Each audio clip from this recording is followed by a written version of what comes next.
Nah, kali ini kita akan membahas lebih lanjut mengenai struktur dan fungsi pada tumbuhan. Kompetensi dasar pada materi ini yaitu menganalisis keterkaitan struktur jaringan, tumbuhan dan fungsinya, serta teknologi yang terinspirasi oleh struktur tumbuhan. Tumbuhan yang lengkap itu terdiri dari beberapa organ seperti akar, batang, daun, bunga, buah, dan biji. Nah, pada kesempatan kali ini kita akan membahas mengenai struktur tumbuhan pada akar, batang, dan daun. Nah, kita masuk pada struktur organ pada tumbuhan yang pertama yaitu akar.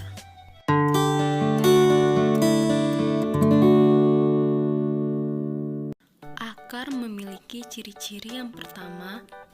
Akar merupakan organ yang tidak terlihat atau berada di bawah permukaan tanah. Akar pada umumnya menjauhi cahaya untuk membuat pertumbuhannya menjadi lebih cepat. Akar memiliki ujung yang runcing, dan akar berwarna kecoklatan atau kekuningan. Selanjutnya ada fungsi akar. Fungsi akar yang pertama yaitu untuk menyerap air dan mineral dari dalam tanah. Yang kedua, menghantarkan atau mengangkut air dan zat-zat makanan ke seluruh organ tumbuhan. Yang ketiga, sebagai penunjang untuk memperkokoh berdirinya tumbuhan. Yang keempat, menyimpan cadangan makanan sebagai alat perkembangbiakan vegetatif atau perkembangbiakan tanpa adanya perkawinan. Dan yang kelima, pada tumbuhan tertentu, akar digunakan sebagai alat respirasi. Contohnya pada pohon bakau. Nah, selanjutnya ada jenis akar. Jenis akar terbagi menjadi dua, yaitu ada akar serabut dan akar tunggang. Akar serabut ini untuk tumbuhan monokotil seperti jagung, padi, dan rumput.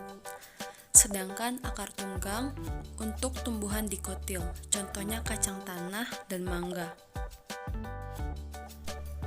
Akar terbagi menjadi dua struktur, yaitu ada morfologi dan anatomi.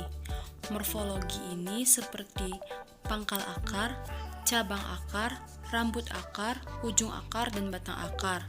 Sedangkan anatomi seperti epidermis, korteks, endodermis, dan silinder pusat. Nah, kita masuk yang pertama mengenai struktur morfologi pada akar. Yang pertama ada tudung akar. Tudung akar ini berfungsi sebagai melindungi akar terhadap kerusakan mekanis pada waktu menembus tanah. Untuk memudahkan akar menembus tanah, bagian luar tudung akar ini mengandung lendir.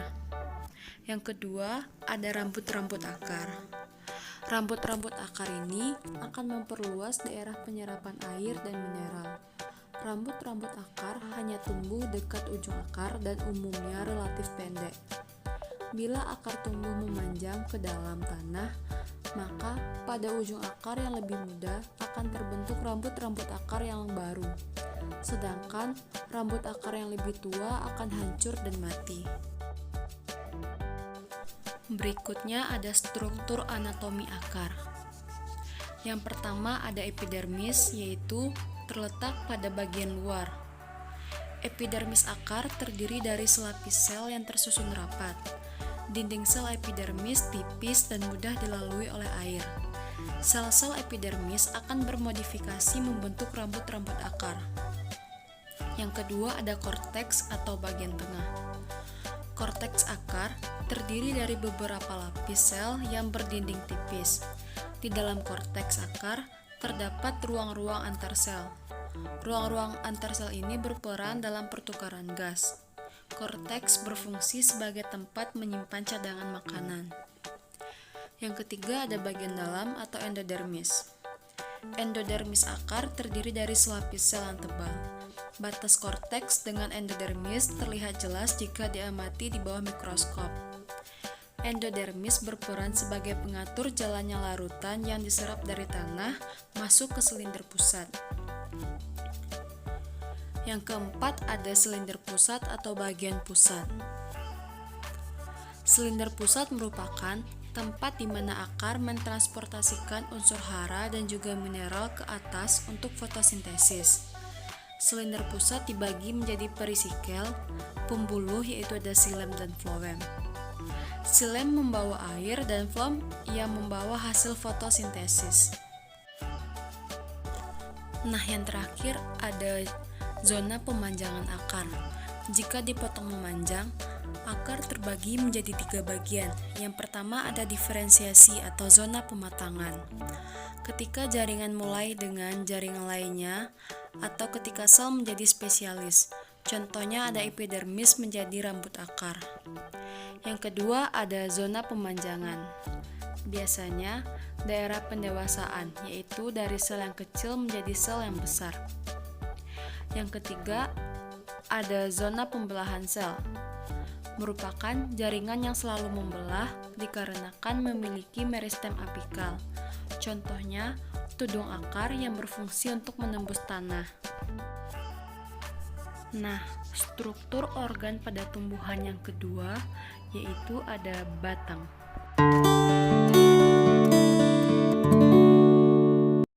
Nah, batang mempunyai ciri-ciri. Yang pertama, batang merupakan organ tumbuhan yang berada di atas permukaan tanah.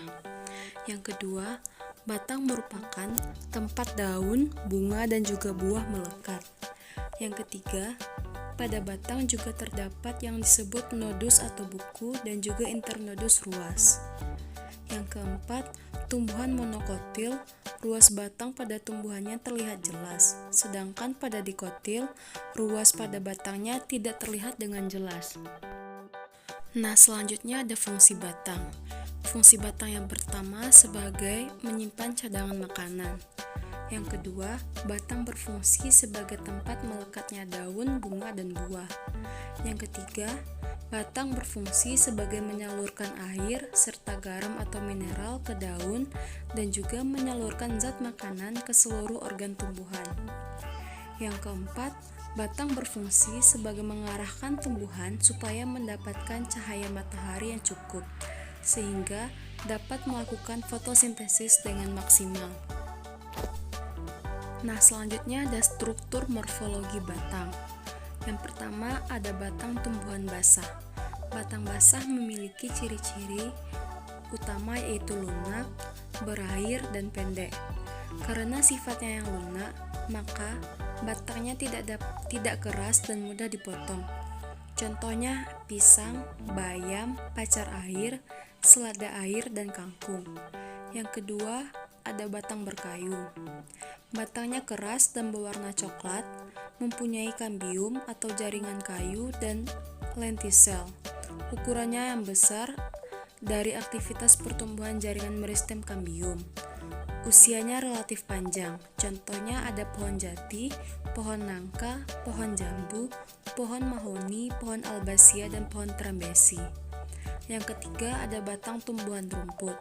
Batang rumput tidak berkayu, memiliki ruas-ruas yang nyata dan berongga, serta umumnya pendek. Contohnya ada rumput, padi, jagung, tebu, dan gelaga. Selanjutnya ada struktur anatomi batang monokotil. Yang pertama ada epidermis, berfungsi sebagai pelindung terhadap jaringan yang terletak di bagian dalam batang dari ancaman infeksi patogen atau mekanik. Yang kedua, korteks adalah jaringan parenkim yang bisa bermodifikasi menjadi jaringan lain, berfungsi sebagai tempat penyimpanan cadangan makanan. Yang ketiga ada phloem, jaringan pengangkut fotosintesis dari daun menuju seluruh bagian tumbuhan yang berada di luar kambium. Dan yang keempat ada xilem, yaitu bagian dalam kambium yang mampu mengangkut air dan mineral yang berlawanan arah dengan phloem. Nah, selanjutnya ada batang dikotil.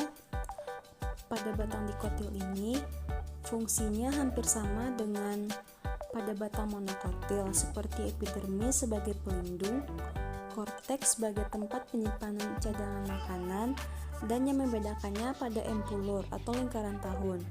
Lingkaran tahun adalah hasil aktivitas kambium yang akan membentuk pola lingkaran pada batang. Lingkaran tersebut bisa dijadikan acuan dalam mengukur umur dari tumbuhan tersebut. Yang keempat ada floem, adalah jaringan pengangkut fotosintesis dari daun menuju seluruh bagian tumbuhan yang berada di luar kambium. Selanjutnya ada xilem, adalah bagian dari kambium yang mampu mengangkut air dan mineral yang berlawanan arah dengan floem. Dan yang terakhir ada endodermis yang berfungsi sebagai pelindung, terletak di antara korteks dan silinder pusat. Kita masuk kepada struktur tumbuhan yang ketiga, yaitu daun.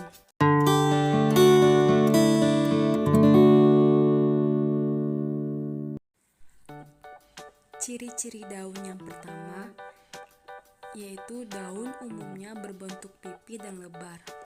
Yang kedua, daun merupakan organ vegetatif yang berfungsi sebagai tempat berlangsungnya fotosintesis. Yang ketiga, daun seringkali digunakan untuk mengenali jenis tumbuhan. Yang keempat, sebagai organ vegetatif, daun lebih mudah dijumpai dibanding organ reproduksi lainnya seperti bunga, buah, dan biji. Berikut adalah fungsi dari daun. Yang pertama, sebagai tempat berlangsungnya fotosintesis. Yang kedua, adanya stomata pada daun yang berfungsi sebagai alat pernafasan sehingga daun berfungsi sebagai alat respirasi. Yang ketiga, sebagai alat reproduksi vegetatif. Contohnya, tanaman cocer bebek yang daunnya berfungsi untuk memperbanyak tanaman. Yang keempat, mengatur proses transpirasi, yaitu proses kehilangan air akibat penguapan melalui stomata dan kutikula. Yang kelima, proses gutasi, yaitu cairan proses pelepasan air berupa cairan dari jaringan daun yang berbentuk tetesan-tetesan. Selanjutnya, kita masuk kepada struktur morfologi daun. Yang pertama ada urat daun, letaknya pada helaian daun, fungsinya sebagai transportasi zat. Yang kedua ada tulang daun, fungsinya sebagai penguat, membentuk struktur helaian daun dan sistem transport ke bagian tumbuhan lain karena di dalamnya terdapat berkas pengangkut. Yang ketiga ada helaian daun, pada prinsipnya merupakan organ fotosintesis, yaitu jadi helai daun salah satu bagian penting bagi daun. Yang keempat ada tangkai daun berfungsi untuk menghubungkan pelepah atau batang dengan helai daun. Daun dapat dibedakan menjadi dua macam. Yang pertama ada daun lengkap. Daun lengkap yaitu daun yang terdiri dari 3 bagian, yaitu ada pelepah, tangkai, dan helaian daun. Contohnya seperti daun pisang. Yang kedua ada daun tidak lengkap.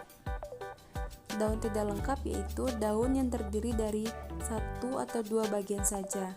Contohnya ada daun mangga.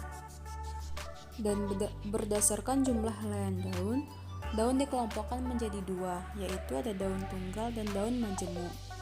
Daun tunggal ini hanya memiliki 1 helai daun pada setiap tangkainya, seperti daun mangga.